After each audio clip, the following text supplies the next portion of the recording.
Hi everybody, I'm Phoebe and I'm a med school applicant. So last year I took the UKCAT as a part of this and I got a score that I was pretty proud of in the end, and I felt like I had some advice that I'd quite like to share with other people. So hopefully there's somebody stumbles across this video and finds it kind of helpful. So first off, what score did I get? I got a score of 2,930 and the sections will be broken down on screen now. So now that we've discussed my qualifications, 2,930 out of 3,200 that is, for anyone who's really new to UKCAT prep. This is just what I did, and I have no guarantees that it will work for you in its entirety. However, I do guarantee that if you practice, you will improve. I promise you will improve. My first time that I actually did a UKCAT practice test, I thought I'd be okay. I'd seen a couple videos. I felt like I had a bit of a gist of stuff. I did horrendously. I did so bad. I did really, really bad. It really knocked my confidence. I felt really stressed, but it was what I needed. I needed to feel that stress because clearly I worked. I put in a lot of work and it paid off. First of all, how long did I prepare and how did I sort of structure this work? So I prepared for 4 weeks. I don't feel like you really needed any of that. However, I did dedicate a lot of my time in this 4 weeks. So I guess if you work a really intensive job or something, you might need more than 4 weeks. I actually bought a Medify course for this 4 weeks, which I would really, really recommend. Medify has a lot of resources that are very, very helpful. It has the whole system, it has timings, it has an endless amount of questions. Truly, it's impossible to get through all the questions they have. So before I started working, I planned out my weeks, I set some goals, which I'm going to go through now. So in week 1, I did sort of clunky exam practice. This was just me getting to grips with how everything is structured, with the theory, the question types, all that sort of a thing. Week 2, I was beginning to polish it. So I was beginning to look at timings. I was beginning to complete even mocks that they have on Medify for the individual sections. Another advantage of a Medify course.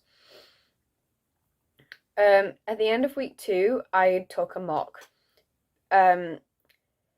And for every mock I took, I wrote a pros and cons list, a strengths and weaknesses list. Let me see if I can find one. Yeah. So this is the sort of strengths and weaknesses list that I would write for every single mock. And then I would use this list to focus on areas that I was doing the weakest on. So at the start of week 3, I was starting to do quite a few mocks. I did a couple at the start of the week and I did a couple at the end of the week. However, mocks are quite a big task to undertake, and I would say if you're going to do a mock, make sure you have time to review it, because that's how you're going to get the highest amount of quality out of the work that you're putting in. And then in week 4, I've written here, do all remaining mocks. If you've seen Medify, you know that is an unachievable goal. Medify has a lot of mocks, and mocks are long. Mocks are like 2 hours long. So they're certainly not easy to do, especially if you are reviewing them. So I ended up doing 2 a day, 1 in the morning, 1 in the afternoon in week 4. And then I spent some time on the hardest section of that mock, or reviewing it, however you'd like to call it. Mostly I'd review it and then I'd go through some time on my weakest section. So that was basically my plan, and I'd really recommend setting yourself some goals for the weeks in order to structure your time. Now, what are my top tips? So, first of all, practice. I've said it before, if you practice, you will improve. I promise you now, you will improve. And when you're practicing for every single section, but particularly abstract reasoning, I would say, is write yourself lists of all the answers that you didn't get, that surprised you, that sort of a thing. Write yourself list upon list, and I actually reviewed these lists of basically answers before I went into the exam, and I'd highly recommend it. Number 2, it's multiple choice. Answer every single question, no matter what. You can answer every question. I would recommend using flagging and moving forward, but definitely make sure you get to a point where you consistently, every single time, answer every single question. Number 3, not all questions require the same amount of time. When you first start doing UKCAT prep, you might see these lists of times, like how long you have to spend on each question. So it might be like 20 seconds for this section, 13 for that, if I'm remembering correctly. These are not for every question, but it gets very tempting to say to yourself, I'm going to spend this amount of time on each of these questions in this section. That's not how it works. It's best not to do that, in my opinion.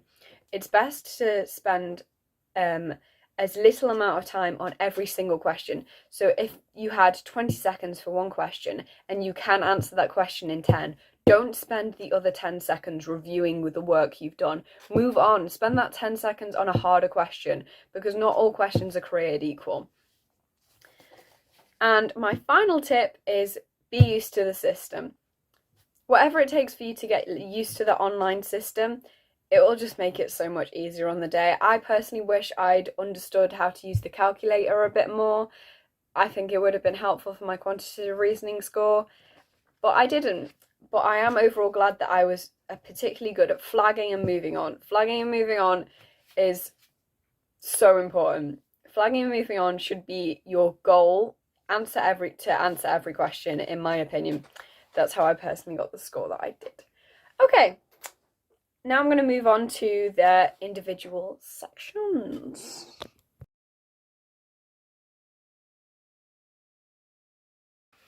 So, for verbal reasoning, the main unusual tactic that I did is I made sure I was reading a lot more in the lead up to the UKCAT.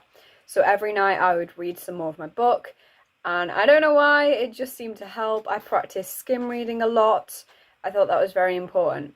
So a specific tactic I used was for the normal questions, I would read the first paragraph well, and then I'd skim the rest of it. For true, false, can't tell questions, I would read the questions first and then find the answers in the text. And because true, false, can't tell questions tend to be easier to complete, I would prioritise doing those. And I would also, for this section, I set myself the goal of finishing at least 3/4 of it very well, so very efficiently. And so the first 3/4 I wouldn't mind if I spent a little bit more time on, because it's a very time intensive section. But then I would give myself a bit of a break if I only managed to sort of go quite quickly through the last quarter. In terms of general tips for verbal reasoning, I would say make sure you read the question, check the shortest multiple choice option first to save time. In your practice runs, try and get a good gist of how many questions you may need to guess, because then you're at least prepared for it. And then you can make sure you're guessing the ones that look like they're going to take more time than the ones that are going to take less time. When you're reading the passage initially, I would also say to pay attention to shifts in thinking, approach, etc. within the text. And also, something that's false is not just not in the passage, but is opposite to the passage. So it's making sure you get the terms in the question exactly correct.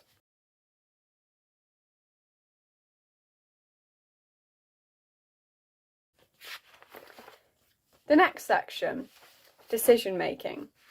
Now, for what I found for decision making is that I didn't really understand how some of the questions were actually initially phrased. So it's important, again, to do a lot of practices, but to also make sure you feel like you understand what the questions actually want from you. And another thing that I found for decision making is the amount of time that each question is going to require you to use. This is the one where I find there's the biggest disparity. Some questions I feel like you can do really, really, really quick. Other questions so long. And I think that's important to know. So make sure you're getting through all of the questions, and don't be too worried if you're spending a bit too much time on some questions. Just know that it will mean that you have to spend less time on others, but there's usually if you do a lot of mocks for this section, you'll usually find that it sort of balances out and you can sort of find your own timings for the different sorts of questions. So for decision making, I would say draw diagrams. So helpful. The diagrams I drew, they looked terrible, I promise you, but it was actually really helpful, just a visual aid to what the question wants to know. On Venn diagrams, you can often make a pretty decent guess, and so I would say make that guess, flag it, and move on. So if it's a good argument, these three things are how you can sort of prove it. Number one, does it directly respond to the question? Number two, is there a good argument or evidence to back it up? Number three, does it rely on any unfounded assumptions? Otherwise, in my notes, I've got use probability trees, which for me I've always found very helpful. And also less than 10 can include 0. I know that might sound obvious to many of you, but it was not obvious to me initially.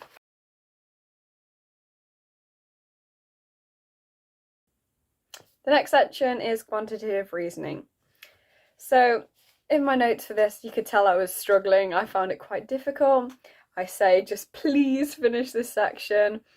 But I would say that the most general advice I have is don't get stuck and to use eyeballing.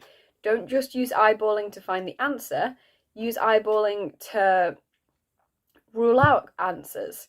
So you can say, oh, that one doesn't look right, and then you don't look at that one and you only look at the other ones. Or you use eyeballing to say, oh, that answer looks the closest, and then you can do some estimative maths instead of the exact maths, which might be a lot quicker. Also, for quantitative reasoning, do as much maths in your head as you can or on the paper. The calculator I found really awkward to use. So, for abstract reasoning, list beforehand. In the time you have between questions, between sections, you have a little bit of time to introduce the next section to you. Use this time to list down just as many rules as you can remember off the top of your head. I would also recommend using scans. This is quite a good way to sort of generally see the sort of different areas that you can look for patterns in. I ended up, again, the most important thing is to do a lot of practice and write down all the rules. And I would also say that looking to know how to look for trends is obviously partly in the rules, but also I would say that as a last resort, I would usually section the boxes. So I'd say top, bottom, left, right, all that sort of a thing. I found that was quite helpful. Also to sort of take a step back as well, I found was a pretty good approach for abstract reasoning.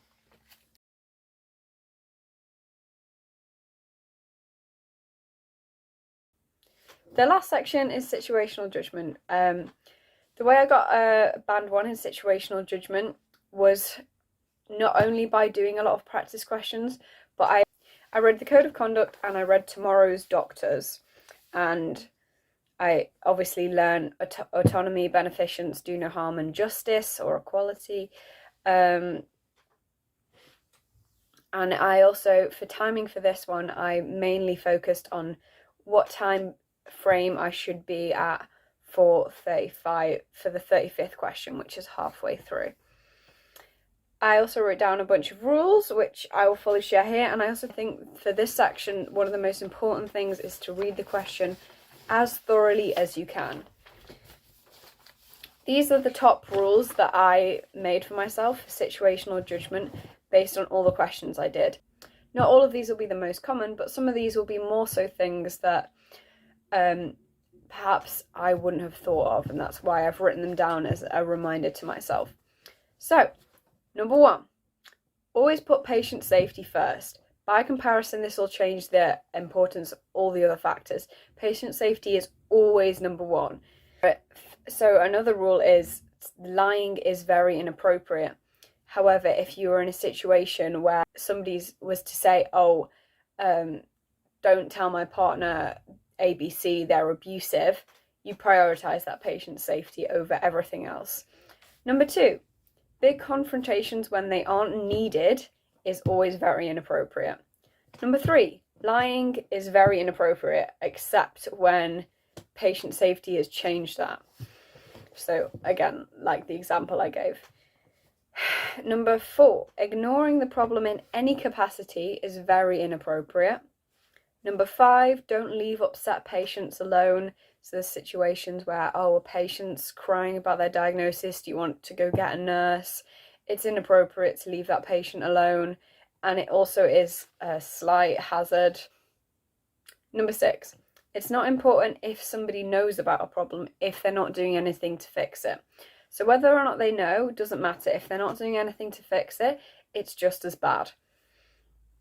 And number 7 is fix problems yourself. Don't hope that someone else is going to do it. That's inappropriate. If you want any more advice, then I'll be happy to give it. I'm sure like 3 people will watch this video. But if you have any questions, just feel free to leave them down below or give me a message or whatever. And I really hope that some of the advice I've given in this video has been helpful to you. And I would still stick with my top 3 pieces of advice, which will be on screen now, and my bonus one of to make sure you know how to use the systems. Good luck to everyone taking the UKCAT this year, and thank you very much.